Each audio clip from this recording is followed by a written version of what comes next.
Hello everyone, this is Mike, Crypto Soldier. Welcome to my little show here, and happy Friday the 13th. So it's January 13th, 2023. Good luck day. It's just a mindset. To me, it's good luck day. But first of all, let me start off by saying I'm not a financial advisor. I'm not a crypto advisor. Basically, everything I say on here doesn't mean nothing. So based on that, do not make any kind of investments into crypto or anything based on what I say. Only invest what you're willing to lose. With that said, let's get it started. So first of all, I want to say I'm going to give a shout out to all my military men and women, veterans and active military. I salute you. Appreciate your service and keeping us safe. So let's get into what's going on. Well, the SEC is back at it again. They started suing Gemini and Genesis, the crypto lending company. They basically, I think Winklevoss owned Gemini Trust, and DCG owned Genesis Capital, are getting sued over the Gemini Earn offer program, which the SEC states on their website that it's is basically investment lending program. So what happened was they basically got crashed back in, I think it was May of 2022, and then they continued to still take people's money on that program, and then in November 2022, they stopped withdrawals, and that's when the SEC jumped on them. So what Mr. Winklevoss said was they had been working with SEC for almost 17 months, but what SEC said that even though Gemini is registered with the New York Limited Purpose Trust Company, the NYSDFS, don't try to say that too many times, did not have oversight over the Genesis. Any capital reserves requirements applicable to Gemini did not apply to Genesis or to the crypto assets tendered to Genesis through Gemini. Wow. So I guess they're going to go after them, that's for sure. Which, they're kicking in doors and asking for names later because of what happened with, FTX and all these other companies, which they do. They need to establish, and their SEC has their own place. Trust me. They have their own place in their own world enforcing SEC law. So if the company breaks one of those laws, yes, they need to go there to protect the people that are investing in this particular company or program. I have a problem with, reference to this Ripple case, which in my opinion, I believe is a big old, dog and pony show, but the SEC has overstepped its boundaries because they do not create laws. They can't deem XRP a currency or a security because they don't have the authority to do that. Laws are generated by Congress, which the SEC will enforce in their own arena. So until Congress can generate those laws, there's no crypto laws in the United States. So basically they're trying to deem that Ripple sold them as securities, which the lawsuit is with Ripple, not XRP. So they have no jurisdiction on deeming whether or not XRP is a security or a currency. It was already done back in 2015. So with that said, I'm not going to say anything more about that lawsuit because I think that'll be done this year sometime. If Ripple did do something like that, then they'll settle on the side, pay their little money, and move forward. They're moving forward anyway in the rest of the world. So SEC is basically, jumping onto other things, and they're going to continue to do that. And that's what they do. So I believe whenever this lawsuit is done, they're going to come after these tokens and stuff that are trash tokens that have no value, they have no utility, they have no use value. And as I've had people make fun of XRP army people because we say we're always talking about utility. Well, what else are we going to talk about? Shit. I mean, me personally, I put my money into something based on the software and the use case of the software. I did my due diligence. I did my research. I know what I hold. I'm not doing it because Joe Smo said on some YT channel or whatever, hey, get into this coin, blah, blah, blah. And you just jump on it because he sold him, not the coin itself. You just want to be part of that to make some money. It's like a slot machine. I'm putting money into it, money into it. I know I'm going to win something. No, I mean, I'm putting my money into this software because I know it's going to be a big part of this whole system, this big machine they're going to build. And I'll touch base on that in a minute. So let's get into the next thing. So we talked about SEC. They're basically kicking doors in, taking names. And that's fine. If they do that in their arena, let them do that. It's fine. Now you have BIS and all these other entities that are creating laws for banks. So they're actually creating laws and different designations for different tokens and different type of token. When everything is tokenized, everything will be tokenized. So it'll have its own designation in the banks in different levels of what type of asset it is. So that's awesome. They have to come up with that. That's to protect everybody. Like you can't flip-flop from an old system to a new system without any type of regulations or rules in place first. It's the foundation, because it'll be chaos and it won't work. So that's what they're doing. So kind of, this whole system, it's not going to be something that's done overnight. I know they've been working on it for a long time, and it takes time for it to. A lot of it's already done, but there's still a lot that hasn't been done. So it's like building a house. We got to build the foundation. We got to put the plumbing in. We got to put the electrical in.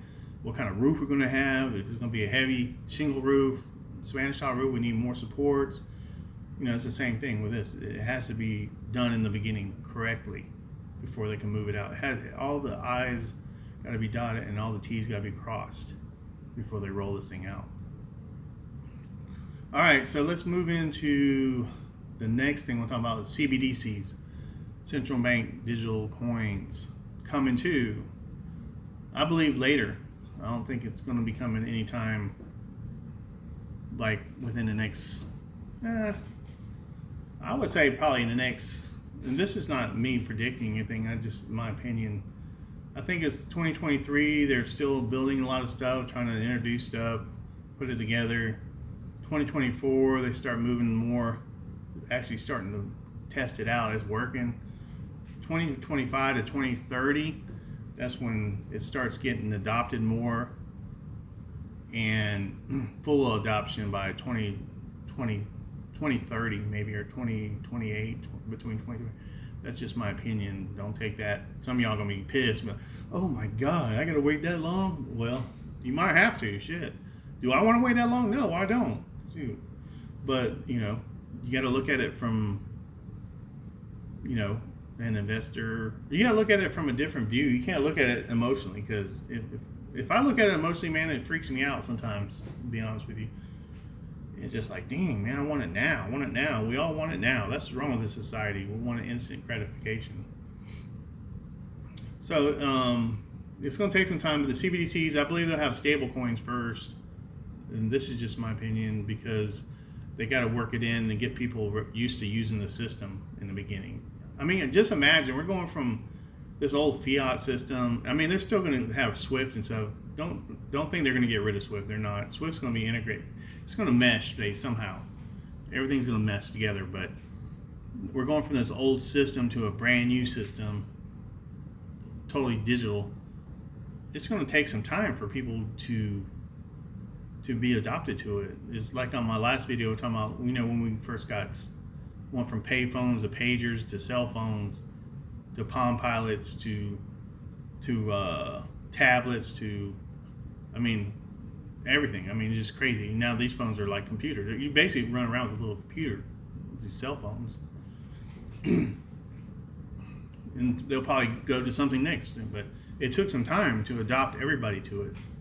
Grandma Jones and, Aunt Susie and all them. It took some time for them to catch on, it took time for me to adjust to it. I remember when we had payphones and pagers. It was new and exciting, but I had to adjust to it. Communication, it's awesome. So CBDCs will come. They're coming, and if you go on to, what was that one site I went to? I think it was AtlanticCouncil.org. There's a CBDC tracker on there. Get on there at your own leisure, and you could actually see what countries are actually already launching CBDC programs, and the ones that are in development, and the ones that are researching still, and then inactive, and ones that are, I don't know what council means. Maybe they just don't want to do CBDCs, but they're going to come. It's going to come. And I believe the smaller countries, the undeveloped, more countries will have to come work with them a little bit more. It's going to take a lot longer than these other bigger countries like the Russia, China. China's already got their stuff together. Better not say that word. That country. So these other countries, like the red countries, they're coming too. So I think the U.S. is got everything. They're going to pop it out. Trust me, it's all going to work out. But CBDCs are coming. The only problem with CBDCs, there's the good, the bad, the ugly. So depends on how it's being used. Oh, it's my little XRP thing necklace. So they could be used for good. They could be used for bad. If they break out some type of expiration on the CBDCs, then that's crazy. They're going to make you spend it where they want you to spend it, and you can only spend it in certain things, and they have to be registered vendors and social program. I hope that doesn't. I think it's not going to fly in the United States as quick as it would be anywhere else, but we'll see. For now, I'm not going to worry about that. So at this moment, we try to take advantage of what we can at the moment. So anyway, enough about CBDCs. We know what's coming. So, position yourself to take advantage of this new system that's going to be built. And that's what we're all doing. So let's talk about I was in Zach Rector. I really like him. Straight up guy, kind of like me, has his own old school business and deals with some new stuff too as well, different income streams. Hold on, let me take a drink. My adult beverage.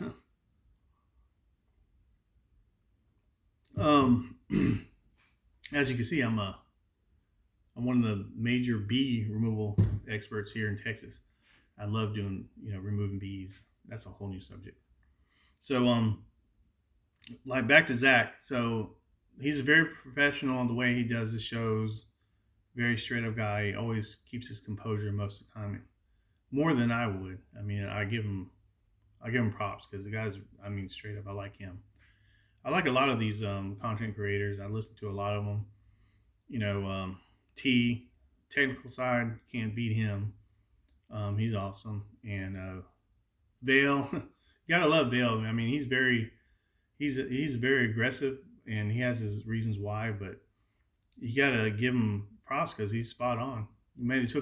He said a lot of stuff back in the days when that have came to be true.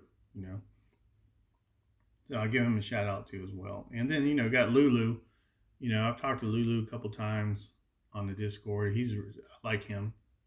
He's a good guy too. So with that said, you got to. I was on the live last night, and they had some gentlemen on there. I don't know. I can't remember their names, but there was a couple. It was a debate, and I believe Zach handled it he handled it great, and I like debates because no matter if you agree with the other person's view on what's going on, that person still has a right to their opinion. You know, we're still in a free country, and we're at the moment able to voice our opinion on stuff without any repercussion. So the one of them was called Dark Horse, and I think the other one, I can't remember what his name was, his screen name was, but so my point is the one that I can't remember his name, Parabolic, I think it was. I don't know the gentleman's. I don't know him personally. I've never really listened to him. So Parabolic was, I believe his background is he does a lot of trading, and he owns a crypto company or something. And he stated that XRP would not ever reach its all-time high, which was like $3 and something. And Zach handled it correctly, because the way I would handle it, just like he did, it was, okay, I respect your opinion, but if you're telling me that XRP is never going to ever get past its all-time high, based on what? So based on what? I mean, okay, just like somebody telling me, Mike, you're never going to be able to remove those bees. Based on what? What information that you have that's going to convince me that I can't remove those bees? Just like XRP. What information, Mr. Parabolic, do you have that's going to convince me that XRP is not going to move past its all-time high? Well, because, and this is why I don't do price predictions, and I agree with Zach and all that, is you cannot make price predictions because you don't have all the information. You don't have this token, these bank tokens, these utility tokens that have not been used fully cannot provide you enough information to make a educated guess, because you don't have that information. You cannot configure, or you cannot formulate the price according to what you did in the past with other tokens or other coins, because these, to me, in my opinion, these are unique type software coin. These coins do their own, they have their own purpose, and there's so much use case that we don't even know, and how much liquidity is going to be put through them to give you the numbers that you can. Now, if you had all those numbers and you said, yeah, well, this is why this is not going to happen based on this and this and this, then I would say, yes, I agree with you. But if you don't have those numbers, which none of us do, we don't have no numbers. We don't know how much liquidity is going to be ran through that. We only know about cross-border payments, ODL. We don't know about people building NFTs on, using XRP for that, or using it for our own personal stuff, or we don't know, how much of SWIFT money we're going to get, how much of this money we're going to get, how much of the debt market we're going to get, tokenization. I mean, there's just so many different variables that we don't know. So we cannot give you a definite statement saying, yes, XRP will hit this price. We just know that it has to be at It has to be high. Which high? Well, how high? We don't know. To work because David Schwartz said so, right? It makes sense, right? It has to be high, but we don't know how high it's going to be. But I do still respect that guy, Parabolic, his opinion, because he deserves to say what he has to say. But you cannot come out and convince everybody. You can say what you want to say, but there's some people in this, and I'm not gonna lie. When he first said that, it kind of blew my mind. I was like, based on what? What's going on here? I got emotional. I got emotional for about 10 seconds, and then I was like, Mike, quit being emotional. Think logically. Then I came back. I settled down, and I said, okay, based on what? There's no facts. There's too many unknowns. So Zach handled it well, and I applaud him on that. So you can't. We can't do price. There's no price prediction. We don't know. We don't know how high it's going to go. It's just crazy. So try not to get your emotions involved in that and listen to people. You can listen to them, but basically do your own homework and your own research, and then you could base your opinion and what you think on that, not based on somebody else like me or anybody else on here that tells you. Because I've done my homework and I'm still doing more and more research because I know what I hold. Not just because I'm an XRP army, but anything I get into, I'm going to do my research. I'm not going to get into it just because some guy on YT or somebody is shilling in and said, "Oh man, this is the best thing since sliced bread. You need to get in here." No, that's not me. I'm not like that. So I'm a risk taker, but I'm not that much of a risk taker. Trust me. So anyway, then there was another guy. I think his name was Black Horse. I can't think of his name, but there was a couple of people on. I can't remember. I'm bad with names.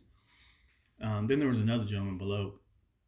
So his argument was, he's entitled to his opinion, and I agree with some. I agree. I understood what he was saying about XRP because he was saying that the banks, that it would be so expensive per transaction. And I'm not trying to get all technical. I'm a little techie, but I'm not that techie. You have to talk to T or somebody like that. But the TPS, transactions per second, and the drops, like I think it's 1 million drops per XRP. I'm not sure. Don't quote me on that. And so every time you use it, it costs the end user this amount of money per transaction, depending on how much liquidity has been ran through that particular token.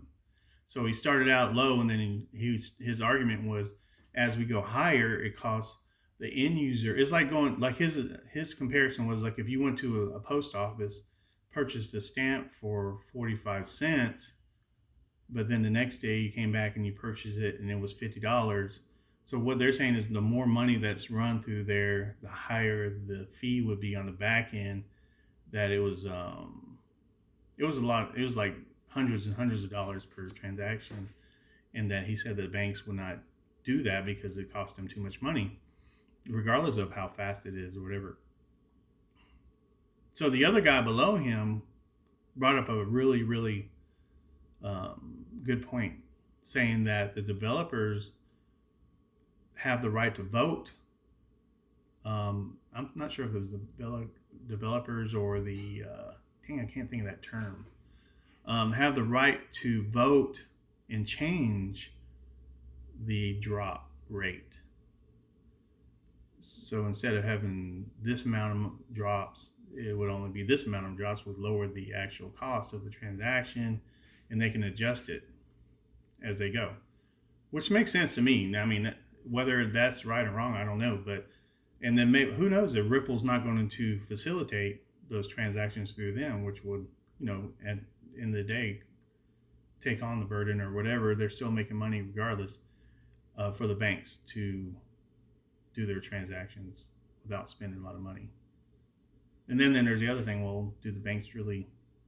Yeah, I'm sure they care about how much they're spending per transaction, but do they care if it's really quick instead of held up for days and days and days? And so now they don't have to hold all this currency. I don't know. I mean, those are the questions I don't know. I'm not an expert on that. thought it was an interesting conversation. I thought it was a healthy conversation. I think it needs to be held, because we could jump all day and up all day and hug each other and say, yeah, XRP is going to $1 million, hey. But then as soon as somebody says something opposing, then we're jumping all over them. Like, oh my God, can't believe you said that. Oh, what? I get it. It's an emotional thing. But it goes back to, hey, this is not a slot machine. We're not putting money into this thing expecting to get paid out that night. No, it's a long-term thing. And there's still, it still hasn't been built yet. So we can't make statements on something that hasn't been built. We don't have all the facts, like I said. So I thought that was pretty healthy conversation. That was a great debate. That's what debates are about. Not everybody's going to think the same way we do. I know personally, I know what I hold. I know that eventually it will go up once all that liquidity is ran. And that the liquidity is actually going through the system that they're using XRP. So it's like a highway, like you said. There's a main highway, the main net, and then you have all these banks that have their own little side chains, their own little ecosystems, which I believe that's going to happen, because the banks, I believe they're going to have that within their own banking system, because some of that stuff they don't want to make public. So they could use any coin they want on these side chains. But the thing is, whenever they want to bridge over to the mainnet, they have to use the XRP to do that. So that's where, in the end, we're going to win regardless. And we're only talking about the banks, guys. I know there's a lot of liquidity, but you have others. There's so much other stuff that Ripple's going to roll out that they're going to use for that token. So trying to keep your emotions in check. I know it's hard, because trust me, it was hard for me for about 10 seconds. I was like, oh my God, man, where do I sell? And then I smacked myself. I was like, Mike, be logical. Yeah, you're right. So anyway, that's pretty much all I got for y'all. Appreciate y'all. If y'all could like my videos, comment down whether you like it or not. Give me some comments, input, subscribe. That way I can get maybe do a live one day. You never know. I'm continuing to learn and move forward into this crypto scene. Hopefully, we all be on the beach together. Appreciate it. Y'all have a good weekend. Be safe, and I'll talk to y'all later.